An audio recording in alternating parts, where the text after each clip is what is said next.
नमो नारायण। जय गौ माता, वंदे मातरम, भारती को प्रणाम और हृदय से ओम शम शनिश्चराय नमः। प्रिय दर्शकों, मित्रों, साथियों, जीवन एक दर्पण की तरह है। यदि आप उस पर मुस्कुराते हैं ना, तो वो भी आपको मुस्कुराने का अवसर जरूर देगा, वो आपको मुस्कुराहट जरूर देगा। और एक बात और कहना चाहता हूं जो आपके लिए बहुत ही फायदेमंद रहेगी। दुनिया का सबसे फायदेमंद सौदा है बुजुर्गों के पास बैठना। चंद लम्हों के बदले में वो आपको वर्षों का तजुर्बा दे जाएंगे। इसलिए अपने बुजुर्गों के आसपास रहिए, जीवन खुशियों से भरा रहेगा। ओम नमो नारायण। प्रिय दर्शकों, मित्रों, साथियों, सितंबर 2023 का महीना 12 के 12 राशियों के लिए कैसा रहेगा, वीडियो आपके सामने है। आपके सामने आपके जीवन की खुशियां और ग्रह नक्षत्र संकेत लेकर पुनः आपके सामने आया हूं। सभी मित्रों और साथियों को श्री कृष्ण जन्माष्टमी की हार्दिक शुभकामनाएं और ऋषि पंचमी भी आएगी, उस व्रत की बहुत बहुत बधाई। इस वीडियो में बहुत कुछ है, क्योंकि 29 सितंबर 2023 से श्राद्ध पक्ष प्रारंभ होगा और वो 14 अक्टूबर तक चलेगा। पितृपक्ष पितृ शांति के लिए अद्भुत माना गया है। यदि आपको किसी ने भी पितृदोष को लेकर कोई चर्चा करी है तो भयभीत होने की जरूरत नहीं है। इस वीडियो में मैंने बहुत से उपायों की चर्चा की है, प्रत्येक राशि की अलग अलग। साथ ही सितंबर का महीना ग्रह नक्षत्रों के हिसाब से आपके लिए कैसा रहेगा, क्या आपको लाभ मिलेगा, कारोबार में सफलता मिलेगी, नौकरी में आगे बढ़ने का मौका मिलेगा, या जो कैरियर संबंधी परेशानी उससे मुक्ति मिलेगी, या फिर परेशानियों से जूझना पड़ेगा। क्या भाग्य आपके पक्ष में दस्तक देगा, किन किन क्षेत्रों में विशेष सावधानी बरतनी पड़ेगी, इन सभी चीजों को मैं विस्तार से बताऊंगा। ग्रह नक्षत्रों का राशि परिवर्तन किस किस क्षेत्र पर क्या क्या प्रभाव देखने को मिलेगा, इस विषय पर नक्षत्र गणनाओं के आंकलन के साथ साथ मैं अपने विचार आपके सामने रखूंगा। साथ ही प्रयास करूंगा कामकाज, कारोबार, नौकरी, व्यवसाय, समाज, परिवार, स्वास्थ्य और शिक्षा के दृष्टिकोण से सितंबर 2023 का महीना 12 के 12 राशियों के लिए कैसा रहेगा, इस विषय पर भी बात करूंगा। गणनाएं लगन के आधार पर भी होगी और गणनाएं चंद्र राशि के आधार पर भी रहेगी। तो सबसे पहले राशिफल पे आऊं, मैं ग्रह गोचर की बात कर लेता हूं। सितंबर माह के प्रारंभ में सूर्यदेव से करता हूं। सूर्यदेव माह के आरंभ में स्वराशि सिंह में संचरण करेंगे। 17 सितंबर से सूर्यदेव कन्या राशि में प्रवेश करेंगे। मंगलदेव माह के आरंभ से अंत तक कन्या राशि में संचरण करेंगे। बुधदेव माह के आरंभ में वक्री अवस्था में सिंह राशि में विराजमान रहेंगे। 15 सितंबर को बुधदेव सिंह राशि में मार्गी होंगे। बृहस्पति देव माह के आरंभ में मेष राशि में विराजमान है और 4 सितंबर को बृहस्पति देव मेष राशि में वक्री अवस्था में संचरण करेंगे।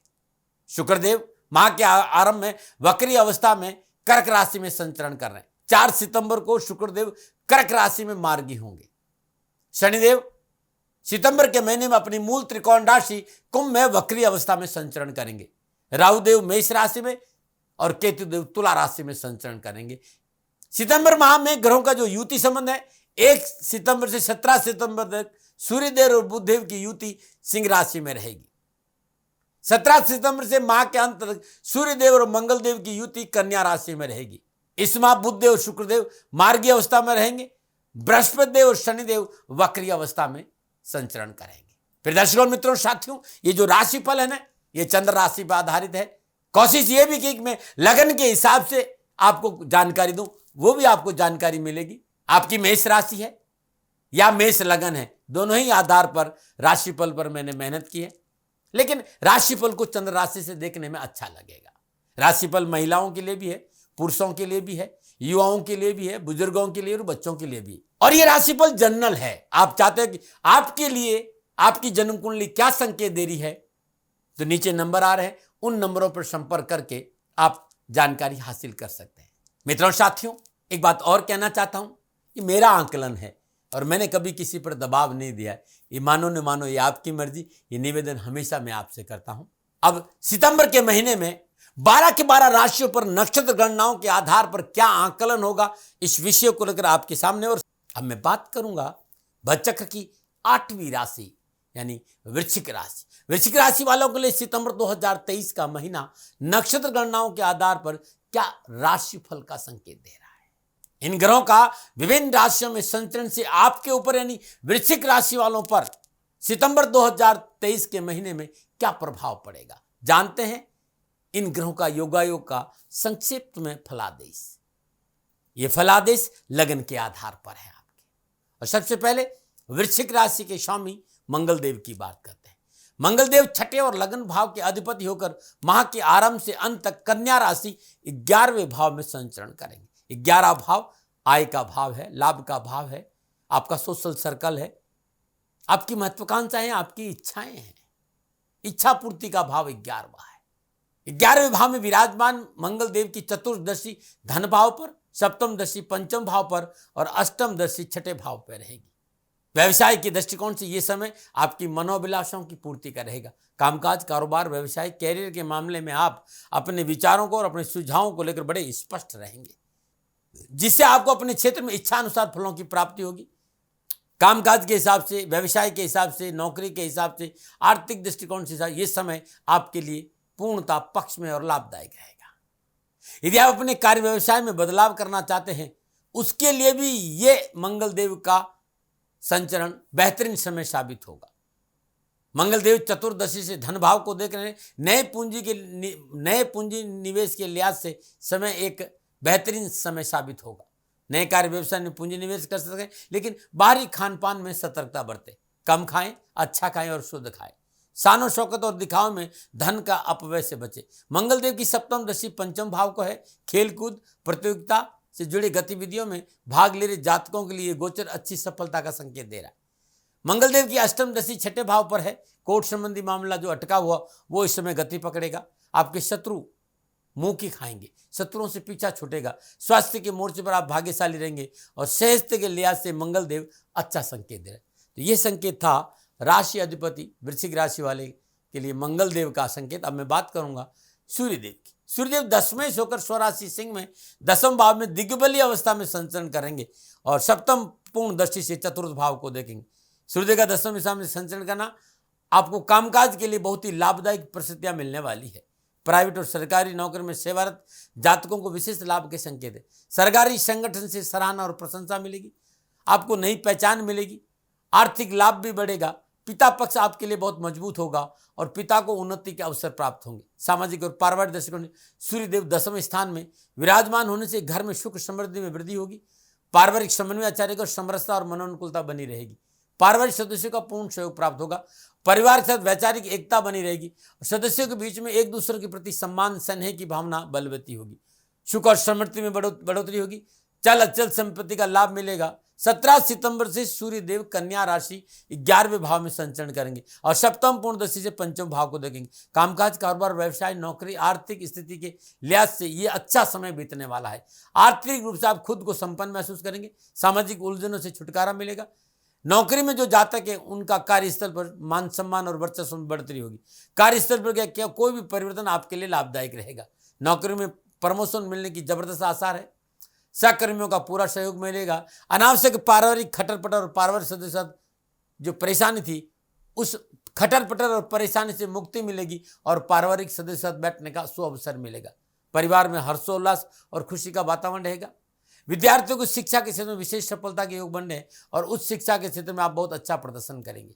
तो ये संकेत सूर्यदेव का सितंबर के महीने में वृश्चिक राशि वालों के लिए बुधदेव की बात करते हैं। बुधदेव अष्टम और एकादश भाव के स्वामी के माह के आरंभ में वक्री अवस्था में सिंह राशि 10वें भाव में संचरण करें और बुध आदित्य योग में संचरण करेंगे। सप्तम दृष्टि चतुर्थ भाव को देंगे। 15 सितंबर को बुधदेव सिंह राशि में मार्गी होंगे। आपका आर्थिक दृष्टिकोण, आपका कामकाज, आपकी नौकरी, आपका व्यवसाय। धन राशि वालों के लिए बुधदेव का 10वें भाव में सूर्यदेव का संचरण अनुकूल फलों का संकेत दे रहा है। आर्थिक स्थिति मजबूत होगी। आपको अपने पिछले परिश्रम का पूर्ण फल अब मिलेगा। इस गोचर के दान शेयर मार्केट में और रियल एस्टेट में किया गया निवेश फायदेमंद रहेगा, लेकिन आपको शेयर मार्केट का अनुभव पूरा होना चाहिए। इस बात का विशेष ध्यान रखिएगा। आप कारोबार को एक नई दिशा प्रदान करेंगे। लेखन हो चाहे अकाउंटेंट, पत्रकारिता कार्यों में अच्छा लाभ मिलेगा। नया कैरियर शुरू करने के लिए इसमें पूर्णतः आपके पक्ष में मनोबल उत्तम रहेगा। आशावादी और सकारात्मक सोच का लाभ मिलेगा। साथ ही अनावश्यक पारिवारिक परेशानी से मुक्ति मिलेगी। दाम्पत्य संबंधों में, रिश्तों में बेहतर परिवर्तन आएगा और पारिवारिक सहयोग में अनुकूलता आएगी। बुध देव की बात थी, अब बात करते हैं बृहस्पति देव की। बृहस्पति देव दूसरे और पंचम भाव के स्वामी होकर छठे भाव मेष राशि में राहु देव के साथ संचरण करेंगे। 4 सितंबर को बृहस्पति देव मेष राशि में वक्री होंगे। बृहस्पति देव की पंचम दृष्टि दसम भाव में, 7वीं दृष्टि द्वादश भाव पर और नवम दृष्टि दूसरे भाव पर रहेगी। जो जातक कानूनी और चिकित्सा के क्षेत्र से जुड़े हैं उन्हें इस माह अनुकूल परिणाम देखने को मिलेंगे। जातक बड़ी मात्रा में ऋण लेना चाह रहा है उनका इंतजार समाप्त होगा और कामकाज कारोबार उद्योग के लिए ऋण की प्राप्ति बड़ी सफलता से होगी। बृहस्पति की पंचम दृष्टि दसम भाव पर है, जिसके प्रभाव से कामकाज कारोबार व्यवसाय नौकरी आर्थिक दृष्टिकोण से ये माह अच्छा मुनाफा करवाएगा। आय में वृद्धि प्राप्त करने में सफल होंगे। कोई भी ऐसी परियोजना जिसमें सरकार की भागीदारी है और उसमें अभी तक आप विफल हो रहे हो तो इस माह प्रयास करके देखिए सफलता मिल जाएगी। बृहस्पति की 7वीं दृष्टि द्वादश भाव पर रहेगी, जिसके प्रभाव से विदेशी व्यापार से धन लाभ की संभावना नजर आ रही। यदि आप विदेश जाना चाहते हैं तो सफलता मिलेगी। बृहस्पति की 9वीं दृष्टि दूसरे भाव पर है, जिसके प्रभाव से पारिवारिक सामंजस्य अच्छा रहेगा। पारिवारिक बिजनेस में अच्छा लाभ मिलेगा। कार्य क्षेत्र में अवसर या नई जिम्मेदारियां मिलने के संकेत भी नजर आ रहे हैं। मतलब कार्य क्षेत्र में अच्छे अवसर है आपके लिए। कार्यस्थल पर नई जिम्मेवारियां, इंक्रीमेंट या प्रमोशन की संभावना भी है। आर्थिक लाभ की इच्छा मजबूत होगी। कार्य क्षमता में सुधार होगा। आपको कार्यस्थल पर आगे बढ़ने में मदद करेगा ये नक्षत्र गणना। इस समय आपको धन कमाने के बहुत से अवसर प्राप्त होंगे। बात बृहस्पति देव की थी, अब मैं शुक्रदेव की बात करूंगा। शुक्रदेव सप्तम और द्वादश भाव के स्वामी गुरु माह के आरंभ में वक्री अवस्था में कर्क राशि नवम भाव में केंद्र त्रिकोण के राजयोग की स्थिति में संचरण करेंगे। सप्तम दृष्टि से तीसरे भाव को देखेंगे। 4 सितंबर को शुक्रदेव कर्क राशि में मार्गी होंगे।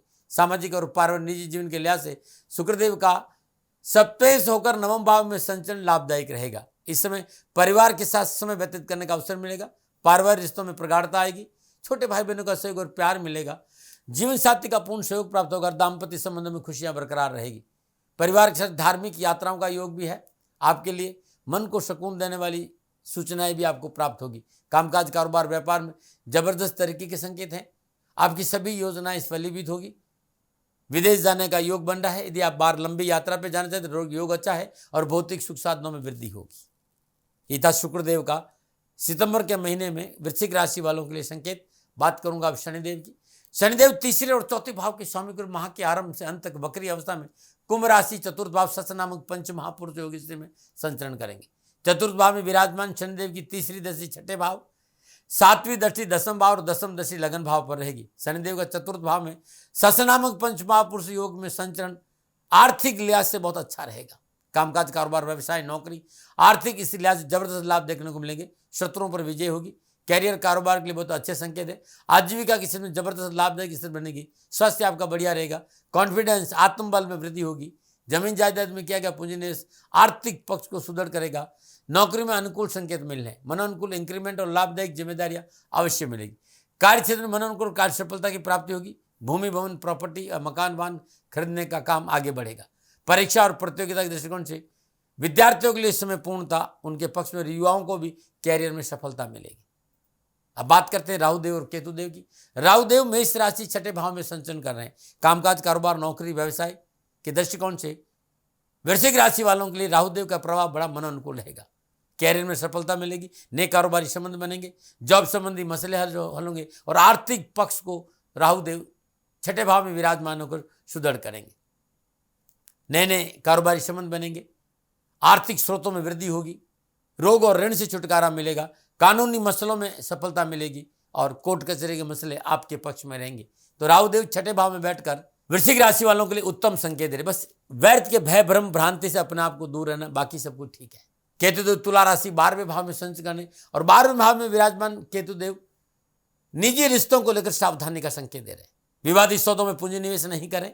केतुदेव का यह संकेत है कि बहुत जरूरी रिश्तों की कदर करें। सरकारी मामलों में लापरवाही नहीं करें।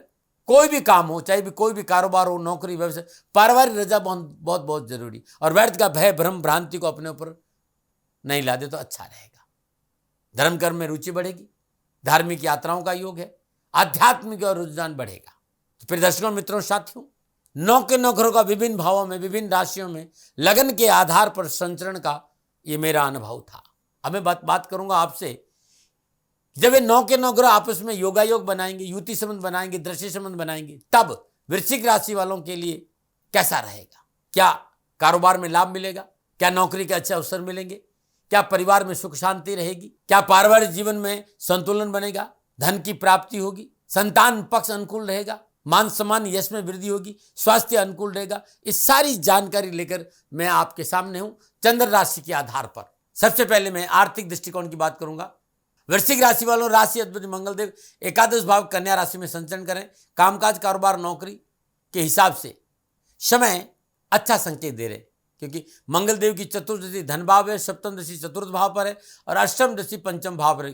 वृश्चिक राशि वालों के लिए शनिदेव पुरुषार्थ और सुख भाव के स्वामी होकर चतुर्थ भाव में अपनी मूल त्रिकोण राशि कुंभ में वक्री अवस्था में सस नामक पंच महापुरुष योग में संचरण करें। वृश्चिक राशि वालों के लिए शनिदेव का संचरण अति शुभकारी रहेगा। सूर्यदेव बुधदेव के साथ दिग्बली अवस्था में दसम भाव में संचरण करें। उसके बाद सूर्यदेव का संचरण लाभ भाव से होगा, तो संपूर्ण ग्रह योगा योग गणनाएं, नक्षत्र गणनाएं वृश्चिक राशि वालों के लिए सितंबर के महीने में कामकाज, नौकरी, व्यवसाय, आर्थिक परिस्थितियों के अनुसार मनोनुकूल सफलता और लाभ का संकेत दे रहे हैं। कारोबार में आ रहे विघ्न बाधाओं से छुटकारा मिलेगा। ये समय कामकाज, कारोबार, नौकरी के दृष्टिकोण अच्छा संकेत दे रहा है। मनोनुकूल आय स्रोतों में वृद्धि होगी। आय एक से अधिक स्रोत आपको प्राप्त होंगे और आय स्रोत में उत्तम धन की वृद्धि के योग भी नजर आ रहे हैं। बहुत जरूरी, काम और आराम के बीच में थोड़ा संतुलन करें। परंतु 4 सितंबर को शुक्रदेव भाग्य स्थान में मार्ग भी होंगे, तब आत्मबल में वृद्धि होगी। शासकीय कार्य में सफलता मिलेगी, परिश्रम का फल प्राप्त होगा, नए व्यावसायिक संबंध बनेंगे, अनावश्यक खर्चे, तनाव, परेशान से मुक्ति मिलेगी, रोजगार संबंधी परेशान से मुक्ति मिलेगी। रोजगार के एक से अधिक साधन आपके अनुसार आपको प्राप्त होंगे। कामकाज में अनुकूलता आएगी, मनोनुकूल काम करने का अवसर मिलेगा, साहस और आत्मविश्वास में वृद्धि होगी, नवीन लाभदायक कार्य योजनाएं बनेगी और संपर्क सूत्रों का लाभ मिलेगा। आर्थिक दृष्टिकोण से लाभ तो होगा ही, साथ ही संघर्ष से पीछा छूटेगा। दसम भाव में विराजमान सूर्यदेव बुधदेव का अच्छा फल देखने को मिलेगा। दसम भाव में सूर्यदेव बड़े दिग्बली होते हैं। 17 सितंबर को सूर्यदेव 11वें भाव में आएंगे। यदि आप नौकरी में हैं, समय पूर्णतः आपको सफलता का संकेत दे रहा है। इनकम के नए सोर्सेज पैदा होंगे, अचानक धन प्राप्ति के योग बनेंगे। कार्य क्षेत्र में आपकी कार्यशैली और आपकी कार्य क्षमता की काबिल तारीफ रहेगी। कार्य के प्रति लगन और समर्पण से लाभ में 4 चांद लगेंगे। लोग आप पर विश्वास करेंगे। आप भी कार्य क्षेत्र में अपनी विशिष्ट जगह बनाने में कामयाब रहेंगे। आपके विरोधी मुंह की खाएंगे।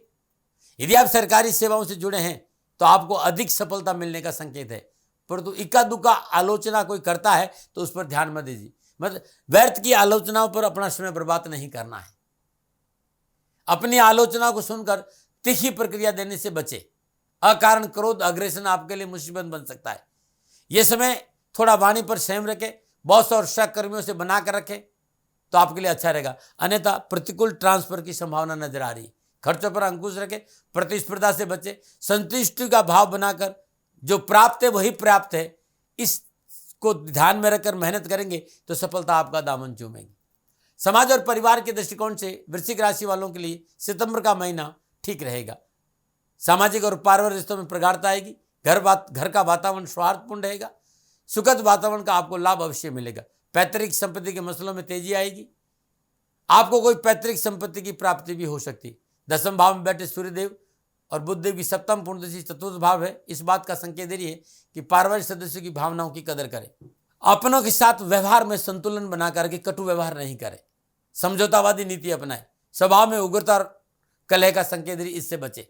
17 सितंबर को सूर्यदेव लाभ भाव में गोचर करेंगे। पारिवारिक स्थितियां सुदृढ़ होगी। वृश्चिक राशि वालों को सितंबर माह पारिवारिक और सामाजिक दृष्टिकोण से अच्छे समय का संकेत दे रहा है। सामाजिक स्थिति पहले से बेहतर होगी। समाज में मान सम्मान बढ़ेगा। मान सम्मान, यश, कीर्ति में बढ़ोतरी के साथ आपकी मार्केट में साख अच्छी रहेगी। लोगों में आप में इंटरेस्ट बढ़ेगा। लोग आपको पसंद करेंगे। सामाजिक कार्यों में बढ़ चढ़ हिस्सा लेंगे और मन में उत्साह और उमंग बना रहेगा। आप युवा है, विद्यार्थी हैं, कैरियर और एजुकेशन के हिसाब से मनोनुकूल सफलता और आगे बढ़ने का संकेत नजर आ रहा है। युवाओं के लिए समय लाभदायक प्रगति का संकेत दे रहा है। नई जॉब की खोज रहे हैं, सफलता मिलेगी। सरकारी क्षेत्र में नौकरी के लिए प्रयास करें, लाभ मिलेगा। वृश्चिक राशि वाले विद्यार्थियों और युवाओं के लिए सितंबर का महीना शिक्षा और कैरियर के दृष्टिकोण में बेहतर परिणामों का संकेत दे रहे हैं। शिक्षा के क्षेत्र में भाग्यवर्धक समाचार मिलेंगे। लक्ष्य प्राप्ति में सफलता रहेगी। शिक्षा के क्षेत्र में अध्ययन विद्यार्थियों की पूर्णतः सफलता का संकेत नजर आ रहा है। बात अब वृश्चिक राशि वालों के लिए स्वास्थ्य की करूंगा। वृश्चिक राशि वालों के लिए सितंबर का महीना स्वास्थ्य के दृष्टिकोण ठीक ठाक रहेगा। कोई बहुत बड़ी बीमारी फिलहाल नजर नहीं आ रही, परंतु छोटी मोटी कोई बीमारी है, मौसमी कोई बीमारी है तो सावधानी अपेक्षित, तुरंत चिकित्सा का सहारा लीजिए। यदि आपका बीपी हाई है या लो है या हृदय संबंधी कोई प्रॉब्लम, कोई शुगर है या थायराइड है तो चिकित्सा में, थायराइड है तो चिकित्सा में कोई लापरवाही नहीं करे। परंतु चिंता वाली बात गहरी नजर नहीं आ रही, क्योंकि लगन के स्वामी मंगलदेव लाभ भाव में संचरण करें, अनावश्यक चिंताओं से छुटकारा मिलेगा। फिर भी आपसे कहना, जन्मकुल में केतु 12वें भाव में गोचर कर रहा है, छोटा मोटा कोई इन्फेक्शन हो, अनिद्रा हो, सिरदर्द हो, पाचन संबंधी कोई समस्या हो तो लापरवाही नहीं बरते, डॉक्टर को तुरंत दिखाए। नक्षत्र गण इस बात का संग शत्रु पक्ष हानि होने का प्रयास करेगा, परंतु वो अपने मंसूबों में कामयाब नहीं, हलचल जरूर होगी लेकिन वो सफलता नहीं पाएगा। फिर भी दैनिक दिनचर्या नियमित रखें, खान पान पर थोड़ा सा ध्यान दें। यदि संभव हो तो मांस और मदिरा का सेवन नहीं करें, आपके लिए सितंबर के महीने में अच्छा रहेगा। तो ये था नक्षत्र गणनाओं के आधार पर सितंबर के महीने में वृश्चिक राशि वालों के लिए राशिफल का संकेत। क्या उपाय करें सितंबर के महीने में कि परेशानियां कम हो। इस महीने हर रोज हनुमान जी के मंदिर में जाए और हनुमान जी की श्री विग्रह के सामने चमेली का तेल का दीपक जलाए, ये बहुत उत्तम उपाय है। हर मंगलवार को श्रद्धा अनुसार सिंदूर या 108 चुटकी सिंदूर हनुमान जी के चरणों में अर्पित करें, कष्ट और परेशानी से छुटकारा मिलेगा। ये छोटे छोटे उपाय हैं, ये करेंगे तो आपको सितंबर का महीना उत्तम लाभ देगा। जैसा कि मैंने आपको बताया कि 29 सितंबर से श्राद्ध पक्ष प्रारंभ हो रहा है। पितरों को कैसे प्रसन्न करें, मैं आपको छोटे छोटे उपाय बता रहा हूं। सर्वप्रथम घर के दक्षिण दीवार में अपने पितरों का श्री विग्रह लगाकर उनके सामने दीपक जलाए, उनके चरणों में धूप दीप नैवेद्य पुष्प और अक्षत अर्पित करें और फूलमाला पहनाए, प्रणाम करें और आशीर्वाद ले। श्राद्ध पक्ष में हर रोज अपने पूर्वजों के नाम पर गरीब निर्धन जरूरतमंद लोगों को भोजन की व्यवस्था करें।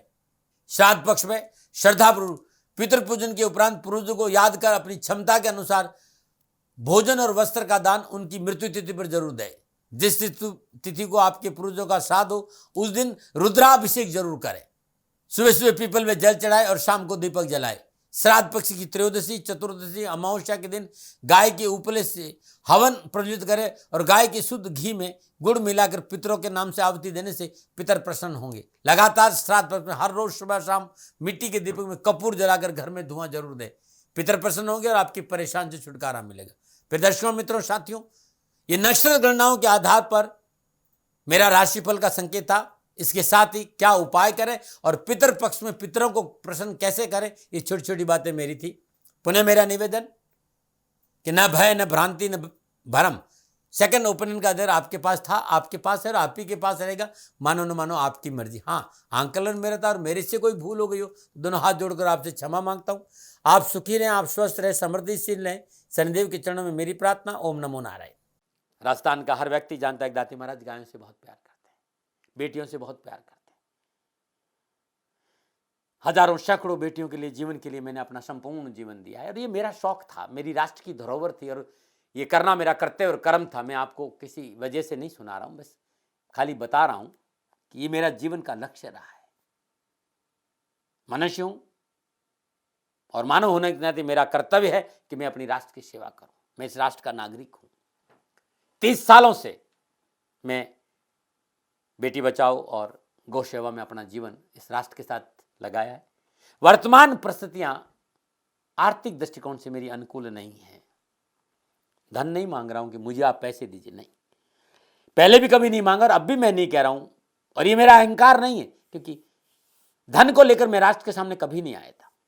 हमेशा मैंने एक आख साहब सेवा करी, आप, मैं भी सेवा करता हूं, आप भी सेवा करें। धन नहीं चाहिए, लेकिन वर्तमान में जो आर्थिक परिस्थिति हैं वो मेरे को ये कहने के लिए मजबूर कर रही है कि सन्निधान गौशाला की गायें दुखी नहीं रहे, इसके लिए मुझे आपका सहयोग चाहिए।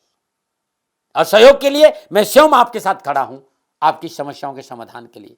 भाई, आप अपनी जन्म कुंडली का अवलोकन कराना चाहते हैं, आप अपनी जन्म कुंडली बनाना चाहते हैं, आपको बहुत सी चीजों की जानकारी चाहिए, तो मैं आपके साथ खड़ा रहूंगा, पूरे साल खड़ा रहूंगा, जब तक जीऊंगा तब तक खड़ा रहूंगा। नंबर आ रहा है, इन नंबरों पर संपर्क करिए, आप मेरे से बात करिए, लेकिन इसकी एवज में गायों के लिए चारे की व्यवस्था कर लीजिए। और इसीलिए मैंने कहा था कि भाई थोड़ा दिन इस समय मैं परेशानी में हूं और मेरी गायें चारों को लेकर थोड़ी सी परेशान हैं। ऐसा हृदय से आया, लोगों ने कहा कि राष्ट्र आपसे प्यार करता है दाती महाराज, एक बार निवेदन करिए। तो मैं दान नहीं मांग रहा हूं, फिर भी मैं अभी भी मेरा ये अहंकार नहीं साथियों, मेरा राज सर्वोपरि है। मैं ये नहीं कह रहा हूं, मैं ये कह रहा हूं मैं परिश्रम करूंगा आपके लिए, और परिश्रम के एवज में गायों के लिए चारे की व्यवस्था करिए। शनि भगवान आपकी रक्षा करे और आपका जीवन सदा खुशियों से भरा रहेगा, ऐसा मेरा निवेदन। और वे लोग जो सक्षम है, सामर्थ्यवान है, और जिन्हें दाती महाराज के ज्योतिषीय समाधान की आवश्यकता नहीं, तो उनको मेरा प्रणाम, क्योंकि बहुत से लोगों को मैंने देखा है पिछले 1 महीने में लगभग 20 से 25-50 लोग ऐसे भी हैं जिन्होंने शनिधाम गौशाला में 2100 रुपया चारा कर दिया है। मैं उन सब के प्रति अपना आभार प्रकट करता हूं, और यह सहयोग मैं जीवन भर याद रखूंगा। मित्रों, समय ऐसा है कि मेरी परिस्थिति आर्थिक दृष्टिकोण से अनुकूल संकेत नहीं दे रही है, इसलिए मैंने राष्ट्र से कहा कि शनिधाम गौशाला में परेशानी नहीं चाहिए। सरकार सपोर्ट कर रही है, अपनी सीमाओं में रहते हुए जो सरकार करती है, लेकिन उससे पूरा नहीं पड़ता है, ये आप भी जानते हैं। शासन की अपनी एक सीमा है और अपनी मर्यादा है, और शासन के पास और बहुत से काम है। लेकिन फिर भी मैं आप सभी का धन्यवाद देते हुए हृदय से पुनः एक बार निवेदन करना चाहता हूं कि आपको लगता है कि दाती महाराज के साथ शनिधाम गौशाला में खड़ा रहना है, तो नंबर है, जरूर सहयोग करें। मेरा कोई दबाव नहीं है, प्रार्थना थी। ओम नमो नारायण, ओम नमो।